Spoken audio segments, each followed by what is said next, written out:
दोस्तों नमस्कार। आप देख रहे हैं Jalaun times news channel. Uttar Pradesh के मुख्यमंत्री योगी आदित्यनाथ अभी तक अधिकारियों पर आंख मूंद कर विश्वास करते थे और उन्होंने कोरोना काल से अधिकारियों को प्रोत्साहित करना शुरू किया, अधिकारियों को पूरी छूट देनी शुरू की। और उस समय की परिस्थितियां ऐसी थी कि अगर ढंग से राहत कार्य चलाने थे, अगर ढंग से जो है लोगों का बचाव करना था तो अधिकारियों को विश्वास में लेकर ही ये काम कराया जा सकता था। बड़ी चुनौतीपूर्ण स्थितियाँ थी, लेकिन वो डर्रा फिर बन गया और अधिकारियों ने ये समझ लिया कि मुख्यमंत्री जी का बरदस्त हमारे ऊपर है और मुख्यमंत्री जी प्रशासन के खिलाफ कुछ भी सुनना पसंद नहीं करते। एक दो जगह उनके कार्यकर्ताओं ने, नेताओं ने शिकायत की अधिकारियों की भ्रष्टाचार की, तो योगी जी उन पर बरस पड़े और उन्होंने कहा कि अगर आप दलाली बंद कर दें तो अधिकारियों को तो हम ठीक कर देंगे। एक तरह से उन्होंने अपने नेताओं पर, अपने कार्यकर्ताओं पर यह आरोप लगा दिया कि आप जो है इसलिए शिकायत करते हैं क्योंकि आपकी दलाली के मंसूबे कोई अमुक अधिकारी पूरे नहीं होने देता, वरना अधिकारियों की कार्यशैली में कोई दोष नहीं है, कोई दाग नहीं है। ये आपने एक तरह से इस धारणा को फैलाने का काम किया। उससे कार्यकर्ता और आम नेता तो सहम ही गए, साथ साथ में जनप्रतिनिधि भी सहम गए और उन्होंने भी, सांसदों ने भी और विधायकों ने भी अधिकारियों के खिलाफ शिकायतें लेकर जाना बंद कर दिया। उन्होंने कहा मुख्यमंत्री सुनेंगे नहीं और मुख्यमंत्री जो है कि निगाह में हमारी छवि भी गिरेगी। लेकिन आप देखिए कि मुख्यमंत्री की इस कड़ाई का क्या कोई नतीजा कोई ये हुआ कि उनके अधिकारी या जो जनप्रतिनिधि हैं, अगर उनकी वो उन्होंने कहा कि हम उनकी दलाली नहीं बंद होने देंगे, अगर मान लिया जाए वो दलाली करते थे तो क्या वास्तव में बंद हो गई? आज भारतीय जनता पार्टी के शासनकाल में भारतीय जनता पार्टी के सांसद और विधायक जितना कमा रहे उतना पहले कभी भी, मतलब उतनी कमाई किसी और शासनकाल में नहीं हुई। तो ये तो मुख्यमंत्री के इरादे, तो ये नहीं कहा जा सकता कि मुख्यमंत्री को अपने इरादों में किंचित मात्र भी सफलता मिली हो। दूसरी तरफ मुख्यमंत्री जिन अधिकारियों को बड़ा कार्यकुशल समझते थे, बड़ा ईमानदार समझते थे, जिन अवनीश अवस्थी के कहने से उन्होंने मुकुल गोयल जैसे एक भले अधिकारी को बहुत ही बेइज्जत करके, बहुत ही बेआबरू करके और डीजीपी पद से हटाया, उन अवनीश अवस्थी के अब क्या कारनामे सामने आ रहे। बुंदेलखंड एक्सप्रेस वे उद्घाटन के अगले ही दिन दस्तकना शुरू हो गया था। जल्दबाजी में उन्होंने कहा कि हमारा रिटायरमेंट नज़दीक आ रहा है और रिटायरमेंट के पहले हम अपना पूरा कमीशन वसूल कर लें, इसलिए उन्होंने आपाधापी में, जल्दबाजी में उसका उद्घाटन करा दिया और उससे बड़ी किरकिरी हुई। और अभी भी धंसा हुआ है।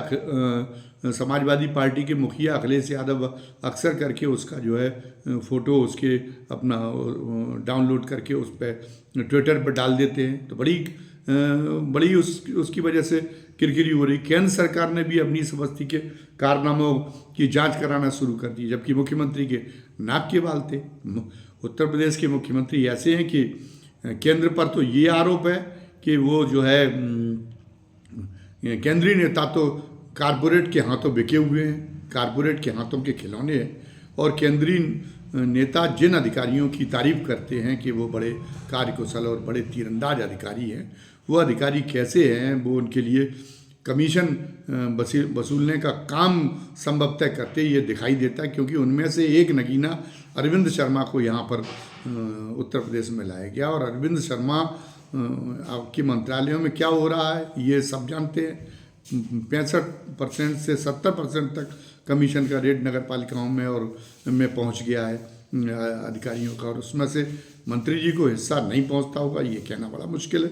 और अगर नहीं पहुँचता है तब तो फिर और उनकी जो प्रशासनिक कसावट है, जिसके बड़े कसीदे पड़े गए थे, वो तो और ज़्यादा उस पर प्रश्न चिन्ह लग जाता है कि इसका मतलब प्रधानमंत्री कार्यालय में सारे के सारे अधिकारी फर्जी काम करते हैं, ये इस ढंग का एक काम है। लेकिन केंद्र सरकार में बैठे हुए लोगों के कारनामे कुछ भी हों, पर योगी जी के बारे में एक बात निश्चित रूप से कही जा सकती है कि उनका वो पूंजी निवेश के लिए उद्योगपतियों से संपर्क कराते हैं, उनको उन्हें तमाम सारे आश्वासन देते हैं, लेकिन कोई भी नाजायज आश्वासन किसी पूंजीपति को वो नहीं देते। किसी कारपोरेट का उन पर ऐसा कोई प्रभाव नहीं जो उनसे कोई अनड्यू काम उनसे कोई करा के ले जाए। वो केवल वहीं तक सीमित रखते कि जहाँ तक आप हमारे यहाँ निवेश करना चाहते तो उसमें जो संभव प्रोत्साहन है वो हम आपको दे देंगे। तो इसलिए एक बड़ी ही बुरी स्थिति पैदा हो गई कि इतने अच्छे इरादे वाले, इतनी अच्छी छवि वाले मुख्यमंत्री के प्रशासन में, मुख्यमंत्री की सरकार में जो प्रशासन है वो दोनों हाथों से लूट खसोट करने में लगा हुआ है। अब तो ये स्थिति हो गई कि नई नौकरी वाले डीएम और एसपी जिन्हें पहली पोस्टिंग मिली होती जिले की, पहले कभी ऐसा नहीं होता था कि पहली पोस्टिंग में ही आईएएस और आईपीएस अधिकारी उगाही करने में लग जाएं, लेकिन अब एक उगाही करने में लगे हुए हैं। जुए से और सट्टे से भारी उगाही होती है। अब उसकी तो तमाम अभियान चल रहे हैं, लेकिन जुआ और सट्टा के खिलाफ जो है कोई एक तरह से न तो ऊपर से कोई पूछताछ हो रही है और ना जो है निचले स्तर पे कोई पूछताछ हो रही है। देवेंद्र सिंह चौहान तक पुलिस में कुछ मामला ठीक ठाक था, लेकिन जब से विजय कुमार बैठे हुए हैं ये तो बहुत ही ढीले जो है डीजीपी साबित हो रहे हैं। ये तो इनकी लीडरशिप बड़ी कमज़ोर मालूम होती है। ये तो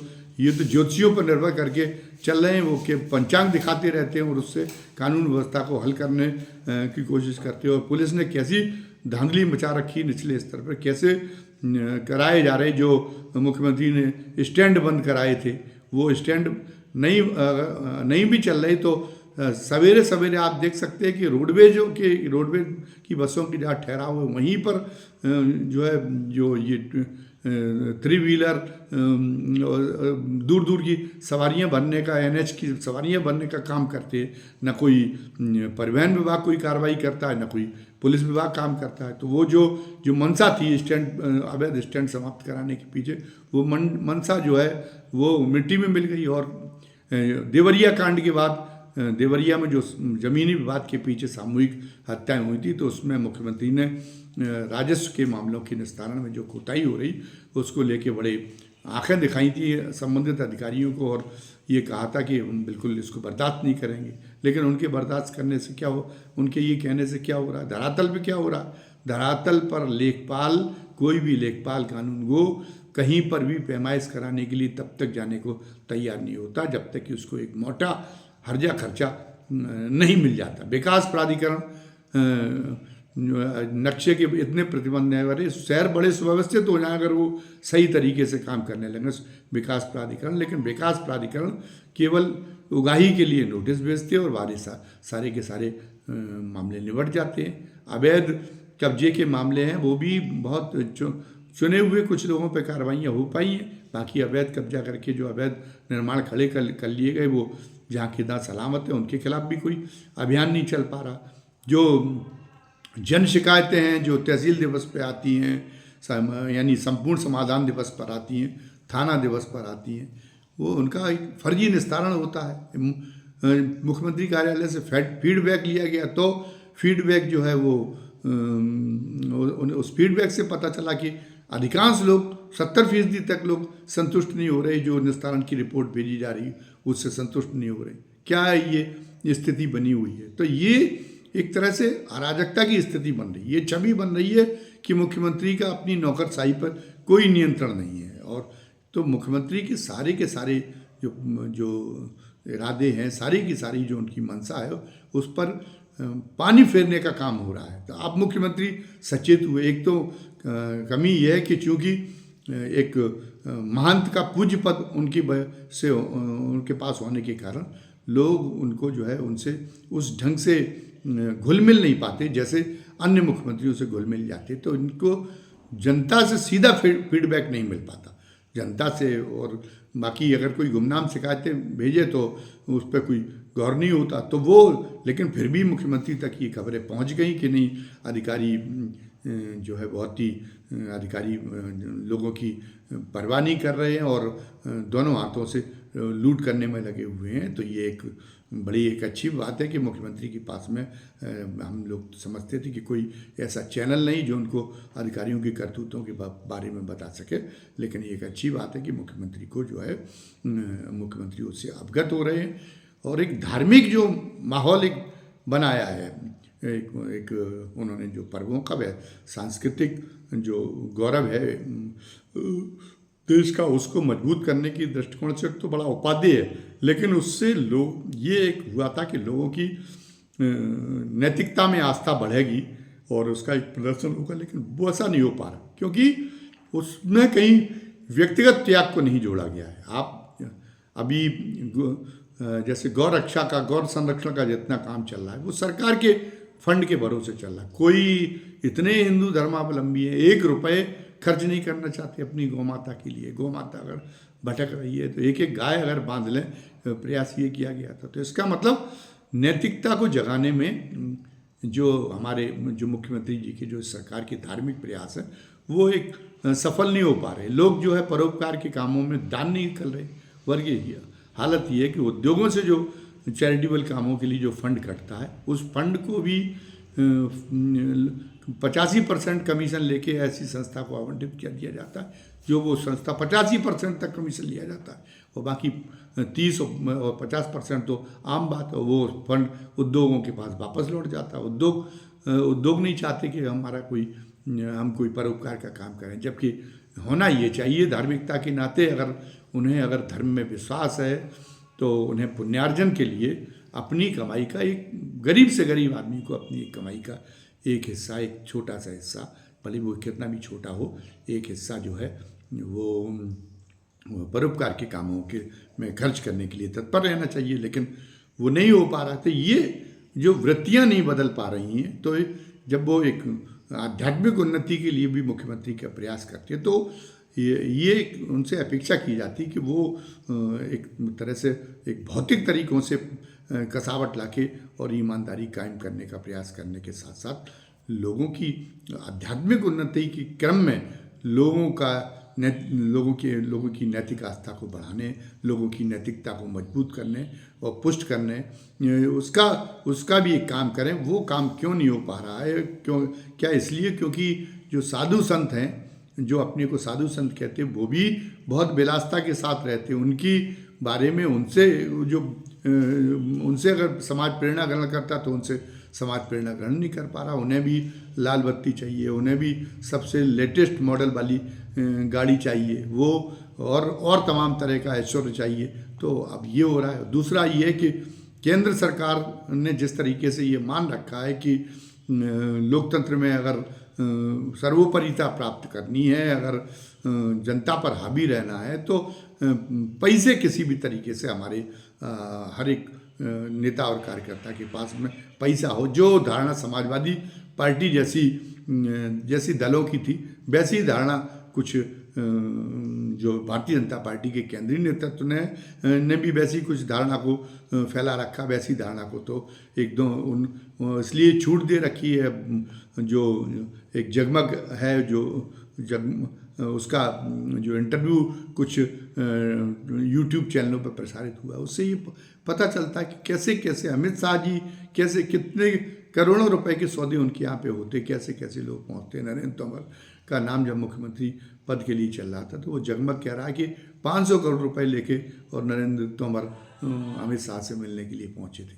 तो अब जब इतनी उगाही होगी, इतनी वसूली होगी, तो जबकि पैसे से चुनाव नहीं जीते जा रहे। कई काम हैं मोदी सरकार के जिनकी वजह से लोग उससे पैसे की वजह से तो खिन्न हो रहे हैं। उनके जनाधार में उनकी लोकप्रियता का जो प्रतिशत था उसमें गिरावट आई है, ये धन के खेल की वजह से। उससे कोई बढ़ोतरी नहीं हुई और हम समझते मोदी जी को भी कोई ऐसी अपेक्षा नहीं। तो इस मामले में योगी जी एक जो है एक ऐसा उत्तर प्रदेश को एक नैतिकता का एक ऐसा टापू बनाने की कोशिश करें, एक ऐसा लाइट हाउस बनाने की कोशिश करें जिससे सारे देश को प्रेरणा मिल सके और वो अपने एक तरह से एक मजबूत नैतिक व्यवस्था के जरिए और ज़्यादा से ज़्यादा राजनीतिक सफलताएं प्राप्त करने का, अर्जित करने का करिश्मा अगर दिखा सकेंगे तो ये ऐसा प्रतिमान गढ़ा जाएगा जिससे पूरे देश की तस्वीर बदल जाए, पूरे देश में एक नैतिक पुनरुत्थान करने का एक काम उत्तर प्रदेश की अगुवाई में शुरू हो। मुख्यमंत्री ने वरिष्ठ अधिकारियों को अपने बुला के बहुत डांटा है। उसके बाद में फिर जो है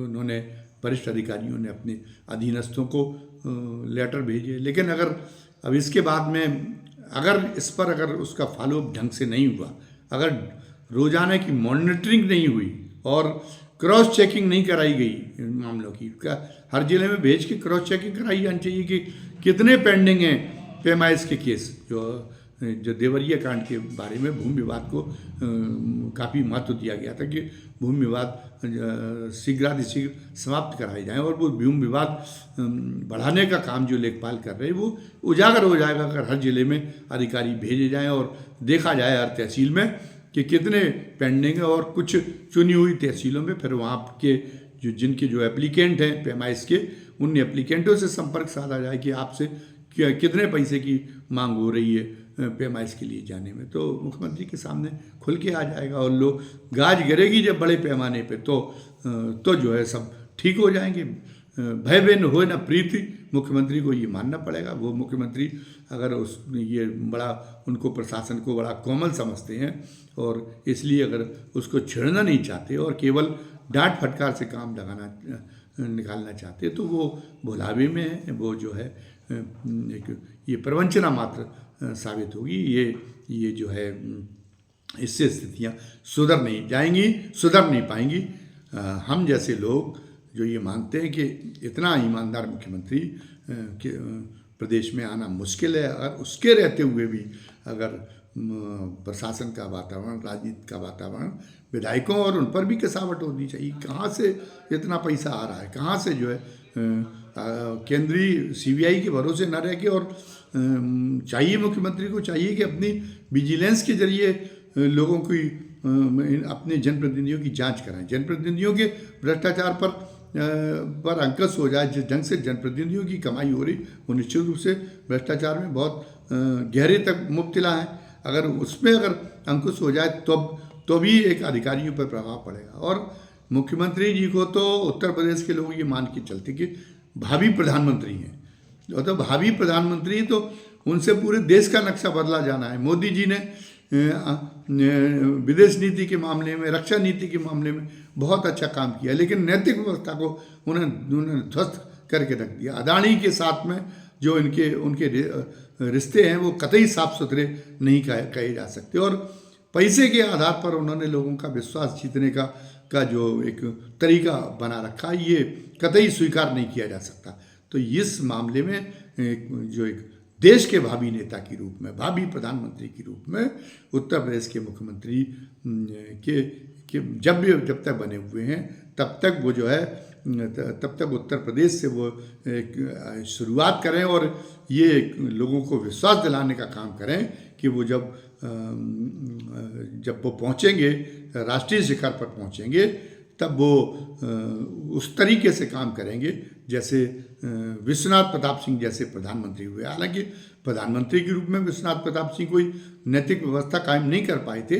उनके पर जो वित्त मंत्री के रूप में उन्होंने इरादे अपने जिस ढंग से अपने इरादे जाहिर किए थे, जिस ढंग से उन्होंने काला धन इकट्ठा करने वालों में खौफ पैदा कर दिया था, और प्रधानमंत्री होने के बाद में परिस्थितियाँ कुछ ऐसी थी, बाकी जिनके समर्थन से जो उनका पार्टी का तंत्र था वो अत्यंत भ्रष्ट और कबीलाई लूटमार जैसा एक तंत्र था। विदेशी आक्रांताओं, विदेशी जो लुटेरे आते हैं उस टाइप की मानसिकता के लोगों का जो है लोगों की पार्टी थी, जिस पार्टी पर वो जो है उन्होंने अपने आप को खड़ा कर रखा था। तो उसमें वो एक सीमा से ज़्यादा नहीं कर सकते थे, और वो थोड़े सुकुमार भी थे। लेकिन योगी जी कड़क हैं। योगी जी अगर ये चाह लेंगे, अगर उन्हीं के एक ढंग से तरीका एक अपना लेगा, एक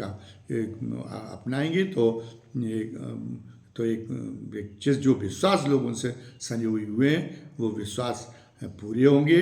भय बिन होई न प्रीति। एक बार फिर मैं एक बात को दोहरा देना चाहता हूँ, और स्थिति सबको साधने से नहीं चल सकती कि नहीं नौकरशाही को साधना बहुत ज़रूरी है। कोई बहुत ज़रूरी नहीं है, और नौकरशाही भी सध जाएगी।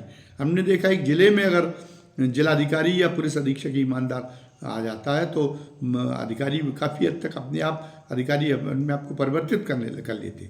तब ये दिखाई देगा। मुख्यमंत्री जी खुद योगी आदित्यनाथ जी ने कार्यभार संभाला था तो 1.5 साल तक लोग उनको समझ नहीं पाए थे। 1.5 साल तक लोगों ने समझा था कि अधिकारियों ने समझा था कि ये तो इनके में तो भ्रष्टाचार करने का मतलब है कि बहुत बड़ी आफत मोल लेना। तो अधिकारी काफ़ी हद तक संयमित हो गए थे। लेकिन कोरोना काल में अधिकारियों को जो बढ़ावा मिला, और वो स्वाभाविक था, हम ये उसको गलत नहीं मानते मुख्यमंत्री जी ने, लेकिन वो जो उस समय जो किया वो हम उसको गलत नहीं मानते, वो ठीक किया था। लेकिन उस समय की जो आपात परिस्थितियाँ थी वो अब समाप्त हो चुकी। अब जो अपेक्षाएं हैं उनसे एक जो है नैतिक मूल्यों से सज्जित शासन व्यवस्था वो कायम करने की वो एक करें, तभी ये कहा जाएगा कि वो गुड गवर्नेंस को स्थापित करने में सफल हुए। धन्यवाद।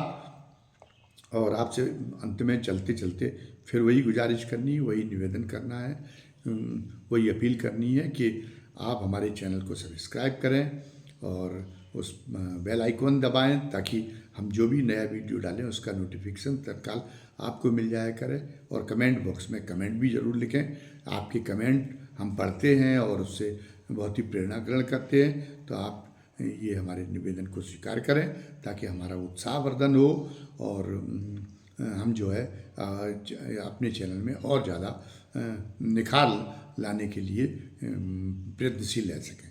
धन्यवाद। जय हिंद, जय भारत।